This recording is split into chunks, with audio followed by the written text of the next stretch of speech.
And I could always give you your email after this so then I can just Gmail it to you if that's easier for you. Gmail what? Like the questions instead of Oh, text them if it that's don't easier. matter. Okay. Yeah. I usually just pull them up the morning of and start Okay. writing answers. Yeah, It that's what I don't matter. figured, but I was like, if it's easier, just like copy paste. I don't know how It you don't work, matter but now. That's okay, fine. cool. Okay.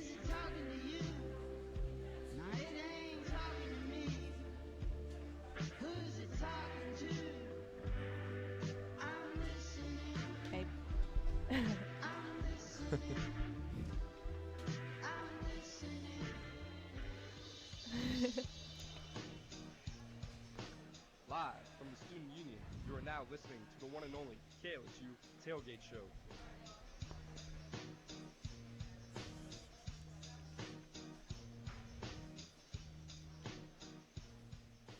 Welcome into the KLSU Tailgate Show. I'm your host today, Patricia Caputo. Joining me is Liam Haley and Nick Lopez. How are you both doing today? I'm doing pretty good. Doing great. Glad to be here again. Good. I'm excited to hear that. Today we will be giving our breakdown and analysis of the LSU versus Tennessee game. Tennessee will take on LSU in Tiger Stadium at 11 a.m. on Saturday.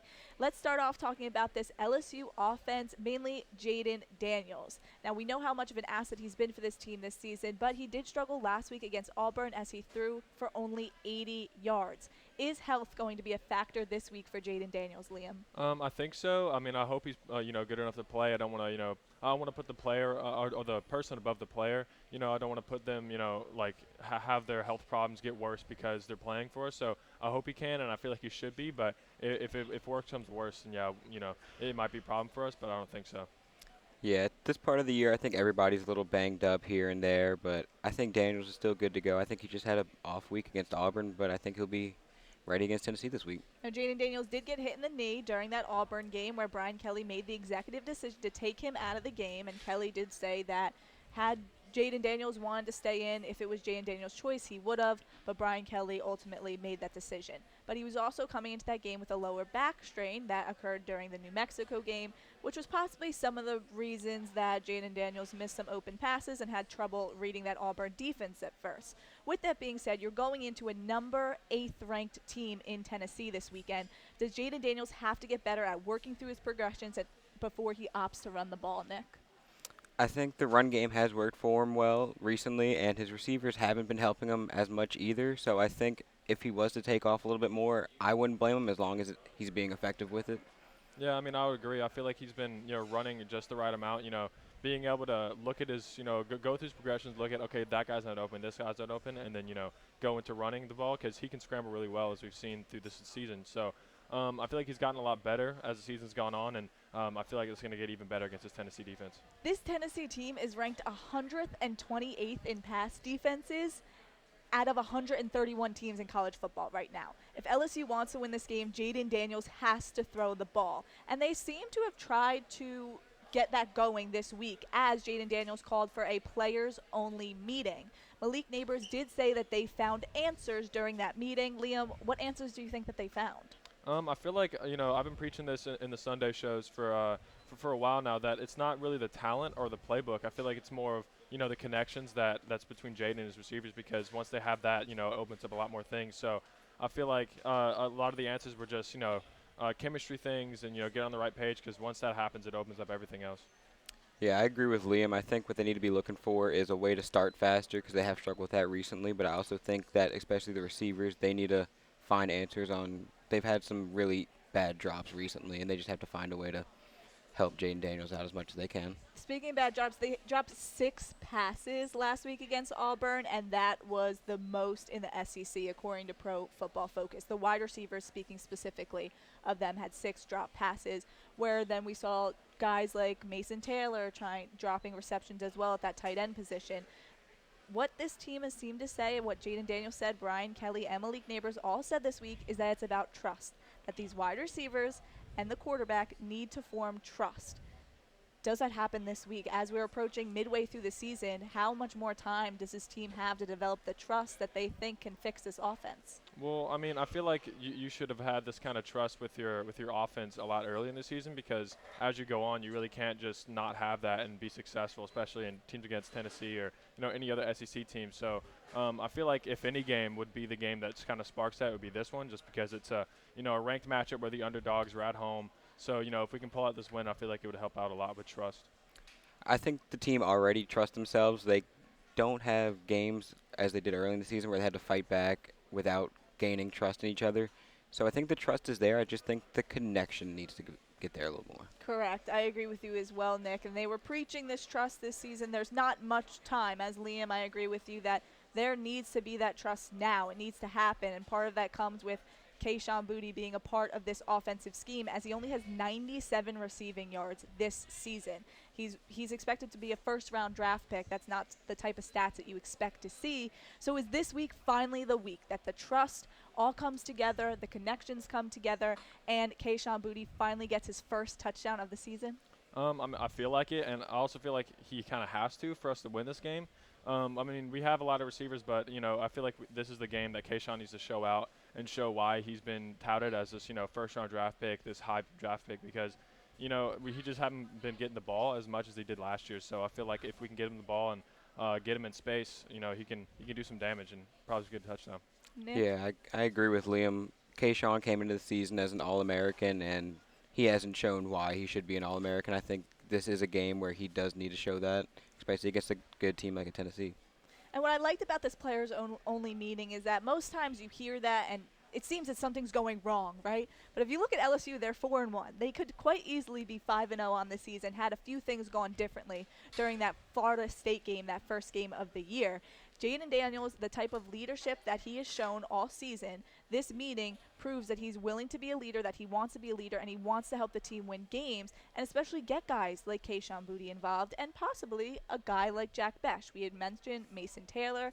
He had a few drop passes last week. We know that now Jack Bech has moved back to that wide receiver position, but would we like to see him get more involved in this offense? I feel like we should have had him, more involved in the offense just by how good he was last year.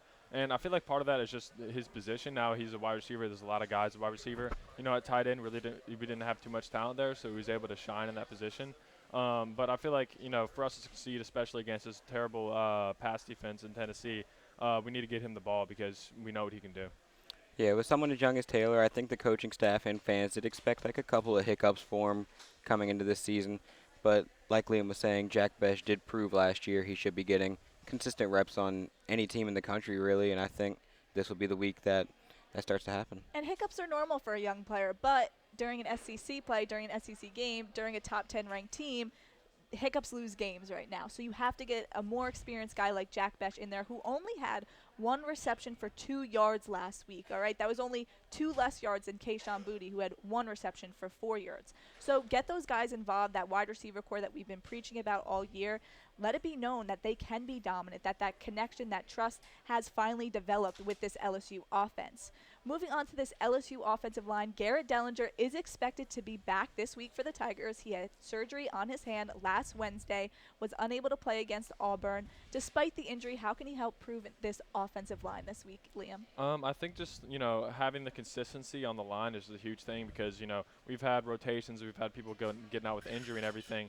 So I feel like having any sort of consistency will help out a lot. Even though Garrett Dellinger isn't like absolutely dominant offensive lineman, he can still play well at the position. So, getting him back would be huge.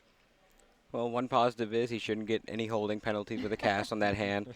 But I think with the offensive line, it's a lot of continuity, so getting a familiar face back in there will help benefit the Tigers. And we know that Miles Frazier is a better tackle than he is guard, but right now the guard is the position that fits him best for this offensive line. And last week he struggled on that left side, where there was a lot of times where him and Emory Jones on that right side as well did lean forward. And usually when a lineman leans forward, that means that's his last attempt to stop the pocket from collapsing. We saw a lot of that, and Garrett Dellinger coming back, putting Miles Frazier at the original position could be helpful. Also, if Charles Turner does go down, Garrett Dellinger is a guy we could see at center if that happens. If not, it could be Fitzgerald West, who's a freshman coming out of concussion protocol just a week ago. So if something does happen with Charles Turner, Garrett Dellinger is the guy that's going to step in that role despite that cast on his hand. But because of this offensive line, with some of the injuries, with some of the struggles that has happened all season, could John Emery Jr. possibly solidify his role as running back one and possibly help out this offensive line block and things of that nature? Or do we see a more equal backfield like we've seen all season, Liam? I feel like it's better for us to have an equal backfield, even though I know Emery is a great player. We have, guys like Josh Williams who can come in and make plays like he did against Auburn. We have guys like Noah Kane that can come in and make plays. So I feel like having a balanced one is a lot better because, if you have just one person that's doing all the running, you can plan against that one person. But if you have three people that can come in and out, it's three different players. So I feel like that will help out our offense a lot. Yeah, I really don't think this is the week that John Emery proves he's the RB1, but I think he's slowly working towards that week, and Brian Kelly has been very vocal about how he wanted to slowly work him into the offense.